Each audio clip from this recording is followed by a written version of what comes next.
Alors bonjour à tous et bienvenue dans ce nouveau podcast. Donc aujourd'hui, nous allons voir que nous sommes tous tout et notre contraire.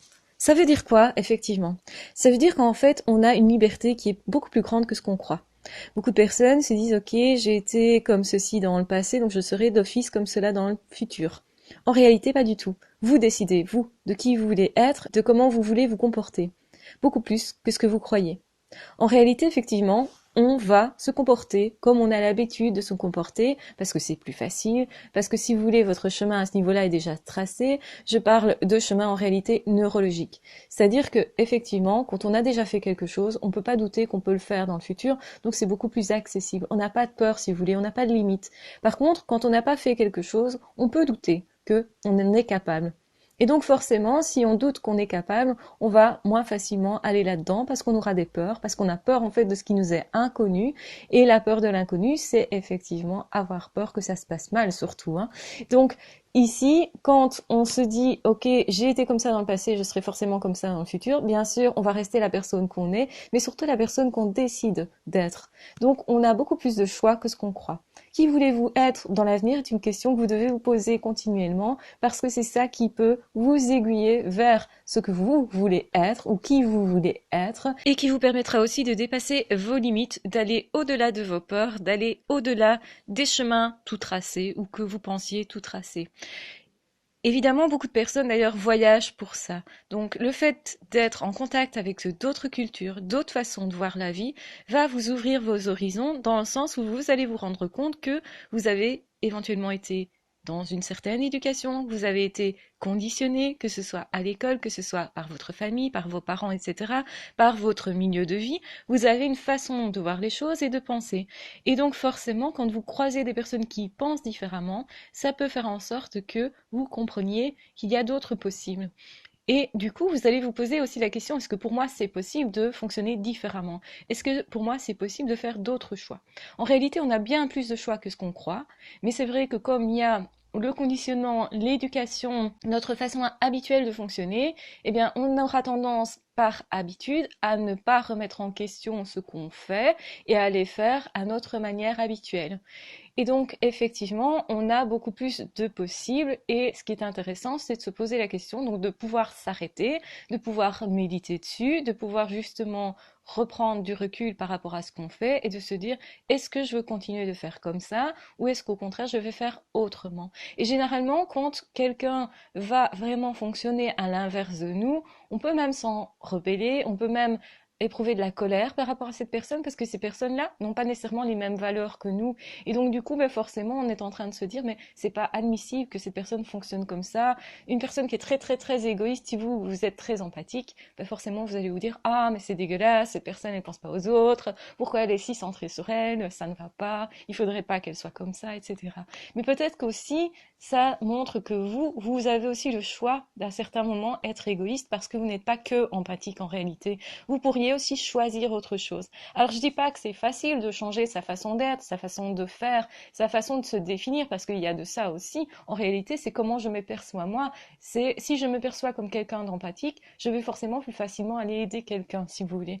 Si moi je me considère comme quelqu'un d'intelligent, je vais plus facilement apprendre quelque chose parce que je me dis que j'ai les capacités pour. Donc ce qu'on se dit est important aussi. Il y a les capacités réelles, donc c'est effectivement pas tout le monde qui peut avoir telle ou telle performance, mais il y a aussi ce que vous vous dites de ces capacités-là. Plus vous aurez confiance en vos capacités, plus vous allez vous dire c'est possible pour moi, plus vous allez vous encourager en fait au niveau de la voix intérieure. Du coup, se parler positivement est ultra, ultra important pour réussir à l'école, pour réussir professionnellement, pour réussir son couple, pour réussir dans ses relations. Parce que si vous dites je suis timide et que vous vous dites ça tout le temps, tout le temps, tout le temps, vous vous martelez vraiment ça dans la tête, eh bien, à un moment donné, ben forcément, vous allez vous dire, puisque je suis timide, je peux pas aller vers telle personne, c'est pas possible, je suis timide.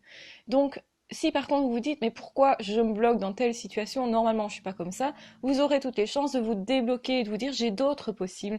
Et effectivement, vous avez beaucoup plus de possibles que ce que vous croyez. Et ce qui est important de comprendre, c'est que oui, à certains moments, on peut être inhibé, un peu timide, etc.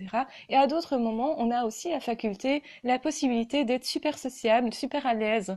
Est-ce qu'on accepte justement d'être vu par tout le monde, d'être au centre de l'attention? Peut-être qu'on a peur de quelque chose et que c'est pour ça qu'on va se réfugier dans une certaine timidité parce que c'est peut-être plus confortable.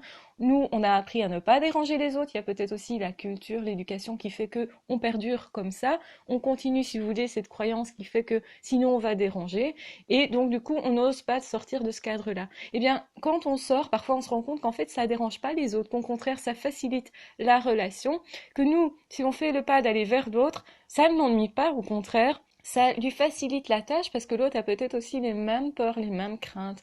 Et donc, quand on se rend compte de ça, on peut plus choisir, plus facilement en tout cas, se dire, OK, dans cette situation, qui je veux être? Ça veut dire, oui, à certains moments, je peux m'autoriser à être égoïste. Parfois, on en a ultra besoin. Quand on est malade, par exemple, on n'a pas envie d'être social, on n'a pas envie d'aller rencontrer de nouvelles personnes. On a besoin de se soigner, on a d'autres besoins. Des besoins, justement, de se réparer, de se sauvegarder, de se protéger, de rester au chaud, de prendre soin de soi, etc. Évidemment, prendre soin de soi, ça fait partie de l'équilibre aussi, du bien-être, et donc c'est important. Beaucoup de personnes vont dire oui, mais bon, moi me maquiller, c'est pas très important, si je ne le fais pas, c'est pas grave.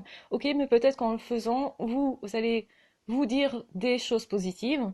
Et donc, c'est pas le fait de se maquiller ou pas, ou de prendre soin de soi, je sais pas moi, de se faire un shampoing et puis encore en plus un après-shampoing, enfin, ça prend du temps et tout.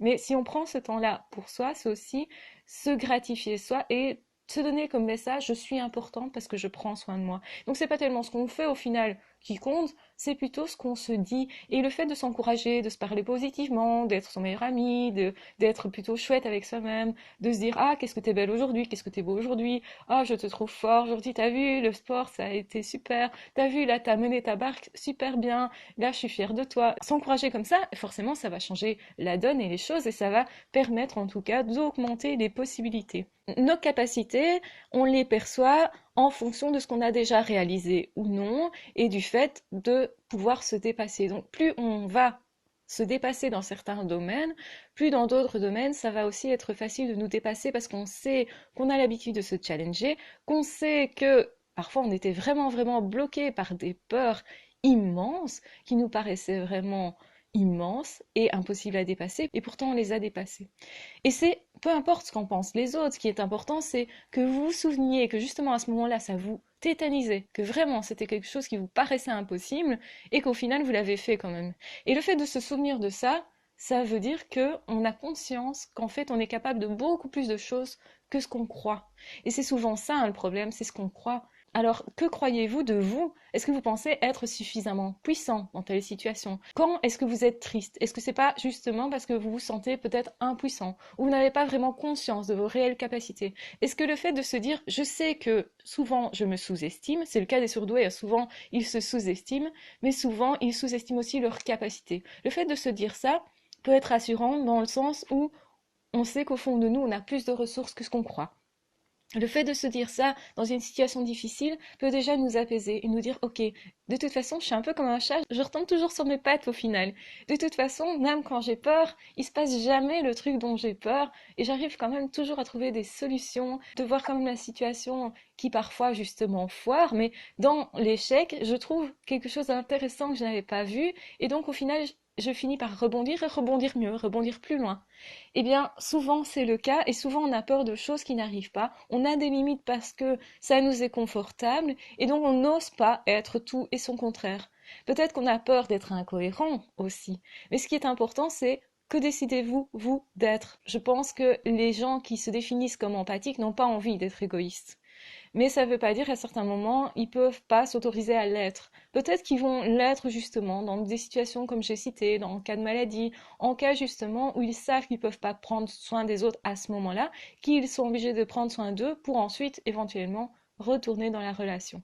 Donc autrement dit, effectivement, qui voulez-vous être? Et surtout prenez conscience que vous soyez l'un ou l'autre, vous avez toujours le choix. Vous avez toujours le choix de faire du bien, du mal, d'être tolérant ou pas, d'être empathique ou pas, d'être performant ou pas. Et au fond, ça fait partie de votre liberté. Et c'est peut-être bien de s'autoriser un petit peu tout pour justement pouvoir choisir. Donc ça veut dire évidemment, on va pas faire tout et n'importe quoi. Hein. On va pas maltraiter une personne en se disant ouais c'est cool, c'est bien. Non, pas nécessairement. C'est votre morale qui va décider et c'est vous-même qui allez décider ce que vous voulez ou pas faire de votre vie, qui vous voulez être ou non. Mais ce qui est important, c'est se définir soi et surtout pas se définir par rapport à ce que les autres en penseraient éventuellement, parce que ce n'est jamais qu'une possibilité aussi. Ce que l'autre perçoit parle surtout de lui et pas de ce qu'on a fait nous nécessairement. Et donc, vous n'aurez jamais maîtrise sur ce que pensent les autres. Donc il vaut mieux partir de soi, il vaut mieux faire en fonction de soi et décider soi, c'est aussi avoir une liberté. Et donc quand on parle de liberté comme ça, si vous prenez conscience de la liberté que vous avez, est-ce que vos problèmes ne semblent pas être moins des problèmes?